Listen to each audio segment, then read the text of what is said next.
Salut les passionnés. Vous n'avez jamais souhaité avoir une tortue terrestre? Certains d'entre vous ont peut-être pour habitude de se balader dans des animaleries, de s'arrêter à chaque terrarium afin d'observer le reptile s'y trouvant. Tout peut nous laisser croire que les tortues sont des animaux domestiques, classés dans les nouveaux animaux de compagnie, communément connus sous le nom de NAC. Et pourtant, la tortue fait toujours partie de la faune sauvage. Et même si elle fait le sujet du commerce, sa vente ainsi que sa détention sont soumises à de strictes et différentes réglementations, qu'elles soient françaises, européennes, voire internationales. La France d'ailleurs, qui est l'un des pays ayant établi l'une des premières lois sur la protection de la nature, le 10 juillet 1976. Une loi qui a été intégrée et qui constitue, toujours à l'heure actuelle, notre code de l'environnement. Actuellement, la réglementation établie en France à la détention et au commerce des tortues résulte à de règles internationales et de lois propres à la France. Ces lois existent non pas pour la tortue en elle-même, mais pour les intentions du propriétaire et du détenteur. Ces lois sont là pour imposer des statuts et des obligations que nous allons voir ensemble.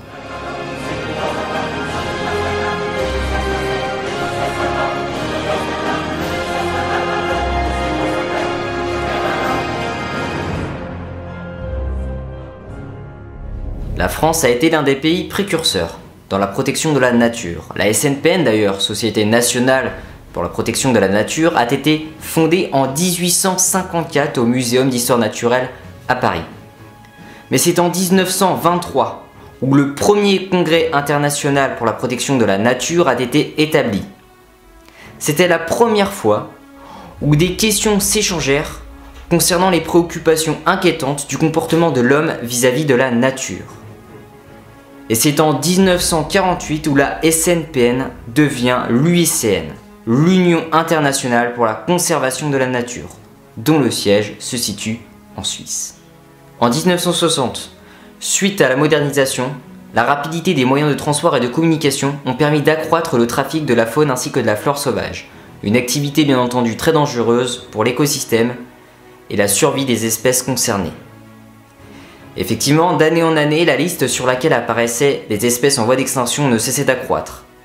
Ainsi, l'ONU organisa la conférence des Nations Unies sur l'environnement à Stockholm en 1972. Suite à cette conférence, un appel a été lancé à toutes les nations afin d'agir rapidement sur la sauvegarde de l'environnement. En 1973, la Convention de Washington est fondée. Une convention concernant le commerce international de la faune et de la flore menacées d'extinction. Connue sous l'appellation de CITES, et nous allons voir le fonctionnement de cette dernière. Les espèces de la faune et de la flore menacées d'extinction ont été classées sous 3 annexes. Ce qui est de l'annexe 1, ça va concerner les espèces qui sont menacées d'extinction. Le commerce de ces espèces est formellement interdit. La détention d'une espèce est accordée exceptionnellement, comme par exemple pour une étude scientifique, auquel cas un permis d'exportation sera fourni au détenteur de l'espèce s'il n'y a aucun obstacle à la survie de l'espèce. Ce qui est de l'annexe 2, eh bien le commerce est sévèrement contrôlé afin qu'il ne nuise pas à la survie de l'espèce. Et encore une fois, un permis d'exportation sera fourni au détenteur de l'espèce s'il n'y a aucun obstacle à la survie de cette dernière. Enfin, ce qui est de l'annexe 3, eh bien les espèces de cette annexe ne sont pas soumises aux mêmes réglementations strictes que celles issues de l'annexe 1 ou 2.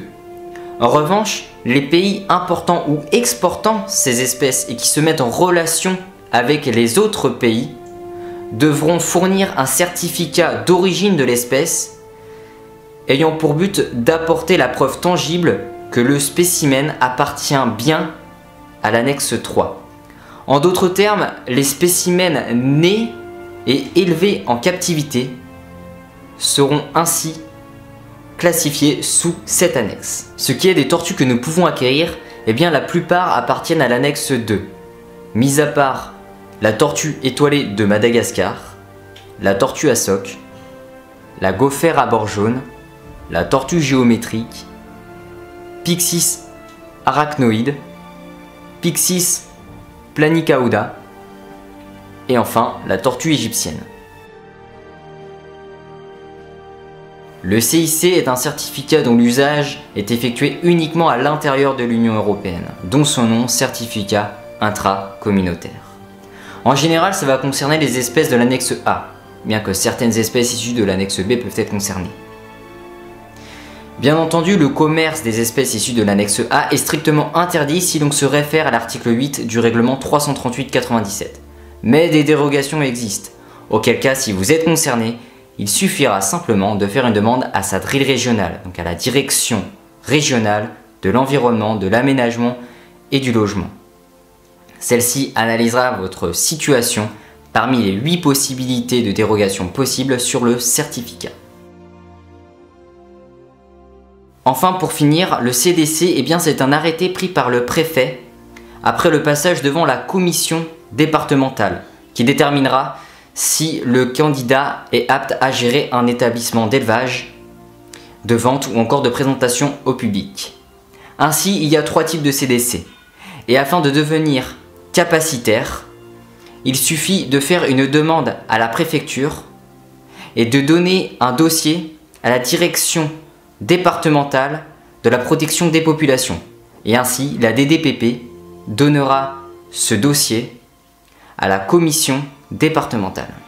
Les conditions requises afin d'obtenir une CDC ne sont pas à prendre à la légère. En effet, pour une personne n'ayant aucune formation en biologie, il faudra 3 ans d'expérience, 20 heures de formation théorique et 50 heures de formation pratique dans un établissement d'élevage. Bien entendu, la formation devra porter sur les espèces faisant l'objet dans la demande du CDC. Pour davantage de connaissances sur la législation des tortues, n'hésitez pas d'aller voir les liens qui sont en description.